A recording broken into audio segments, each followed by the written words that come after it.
Hello, universe. What's up? It's Brandy619, and I wanted to come and touch on this Nick Cannon situation with him and Orlando Brown. Now, a lot of us, I read a lot of comments on a lot of different videos of a lot of different people that posted about this situation and had commentary about this situation, and I read a lot of the comments on there, and a lot of people was just like, oh, Orlando, he crazy. Oh, them drugs got him going crazy. Oh, he, all that kind of stuff. Now, let me give you a little bit of a backstory because, like, y'all know, I'm out here in Dago, and that is where Nick is from. So, back in the day, me and Nick, we used to run in the same sector because at that time I had a singing group named Nubian Spice, and we were really big in our city. And Nick Cannon at that time had a group called Nick and Neck. They were a duo, and they did comedy together. So we used to go to a lot of the showcases anytime there was a parade, or anytime there was a street fair, anytime there was a Apollo. I think one time there was like an Apollo audition out here. You know what I'm saying? Just apart from doing things abroad, we did a lot of stuff here in San Diego. This is where we actually got our start. This is where we got our foot in the door. This is where, you know what I'm saying, it all began right here in Dago. So we ran in the same sector and had a lot of exposure to the exact same stuff, the exact same people, and different things like that. Now, I know some of y'all gonna be like, well, dang, B, why you ain't famous? Well, sorry, I'm trying to park. Well, the reason why I'm not famous is because that just wasn't what was in the stars for me. You know what I'm saying? Once I turned 16, because we did this for, a few years. We did this for a few years, and we were really good at what we did. I think there was a lot of different factors that went into why we didn't really make it. There was a lot of factors. So our last little stint, we were in the studio, we were doing an album, and during that time, we didn't eat properly. We weren't eating healthy. I had a son, and then we kind of just lost our zeal for it. We just kind of went our separate ways. But we're cousins though, so we kind of just went our separate ways. Nick, on the other hand, he pushed through, and he pursued his career without Knack. I don't know how that split up, how that broke up, but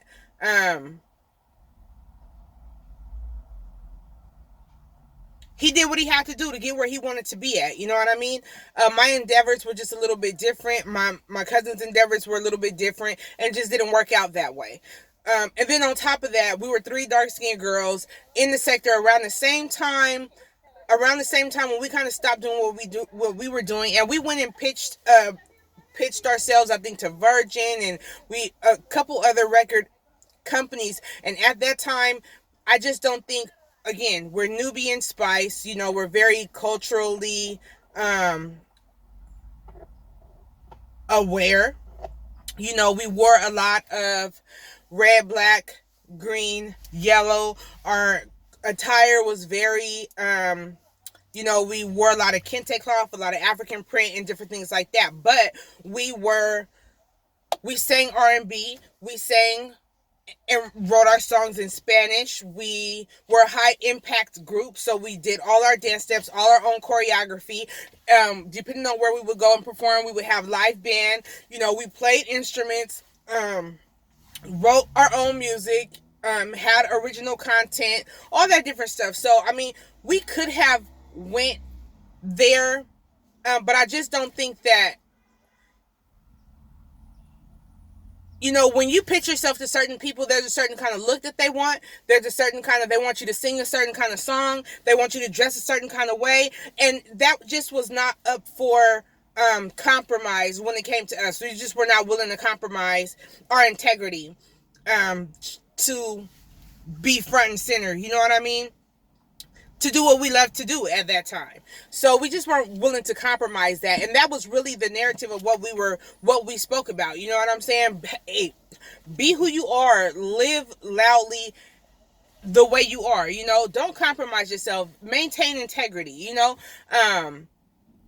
push forward in schooling, use your gifts, use your talents, that's what we did, I mean, we signed autographs, the community loved us, as did they love Nick and Nack, the only thing I will say is, back then, we were honing our craft and we were nurturing our craft. So at that time, Nick, he was not very funny, but clearly he worked on it, because now I can watch Nick and he's pretty good at what he does, and he gives other people a chance to come in and do what it is that they do, and I really love that about him. But this is the thing though. So Orlando Brown, the statement that he made, he said that that Nick gave him some sloppy toppy. Now, I don't know if he said this because he's upset that he didn't get the chance to go on Wild 'N Out and that Nick didn't want him on Wild 'N Out for whatever reason. Because I do think that Orlando Brown got some bars. I do think he might be a little reckless, but I do think that the boy is, even though we think he's crazy, he actually has a very brilliant mind, okay? And a quick mind. But I think he's dangerous to some people. So he says that Nick gave him some sloppy toppy, and he said that he did it as a woman. Now, what I'm assuming when he says that he did it as a woman, he must have been talking about, this must have been around the time when Nick, now I don't know if you guys remember an episode where I get these two mixed up, Kenan and Kel. They had to show all that. They were on the show, all that, and then they had Mr. Goodburger and all that kind of stuff. If I'm not mistaken, I do remember an episode where Nick was literally dressed up like a girl, and they was like talking ghetto and all of that kind of stuff, like at the Goodburger spot. You know what I'm saying? So let me try to get some clarity. So maybe Orlando is saying that this kind of thing happened around that time. Okay? Now, I don't even know where I can find this video, but I'm sure that if you guys do your due diligence and look up, Nick Cannon dressed as female, you'll see that little skit that he did. So maybe that's somewhere around that time. And maybe he's just shucking and jiving as well. But we do know, that they talk a lot about this casting couch. Now, I don't know nothing about the casting couch.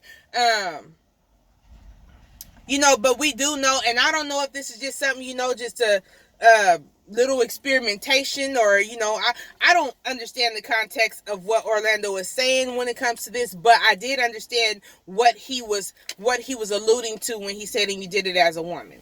Now, Nick's response to this, the one that I did end up reading, was a short little, it was typed or something, very poster board,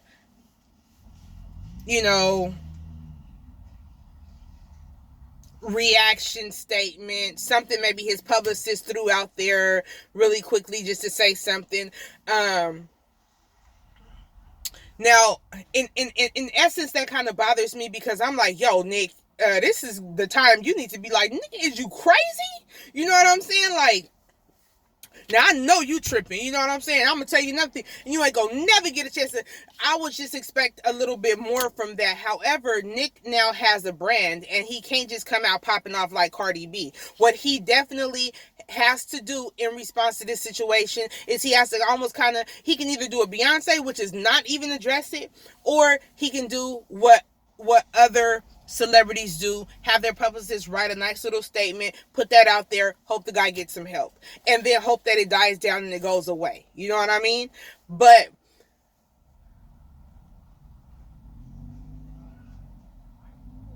one thing for sure in this business is that a lot of stuff goes on in this business.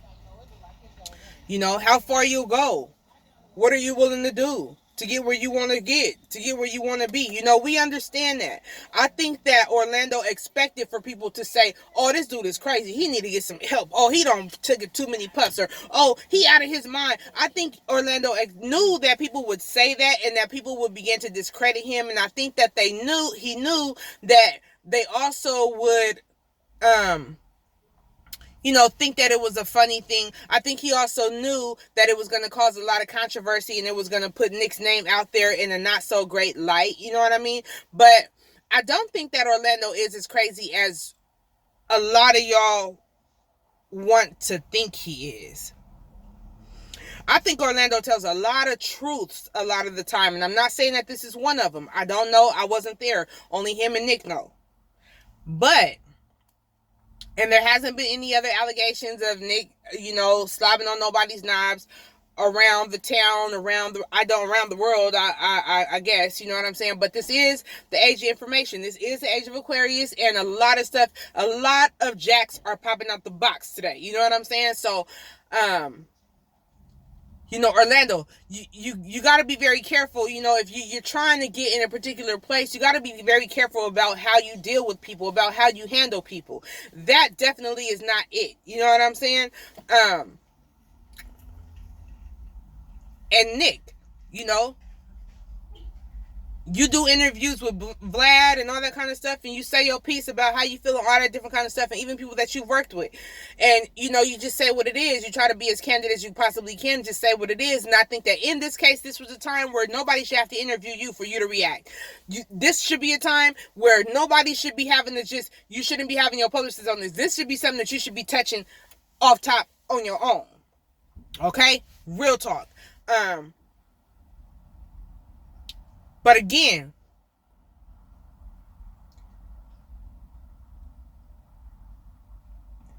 I hate that this is happening the way that it's happening. I really do.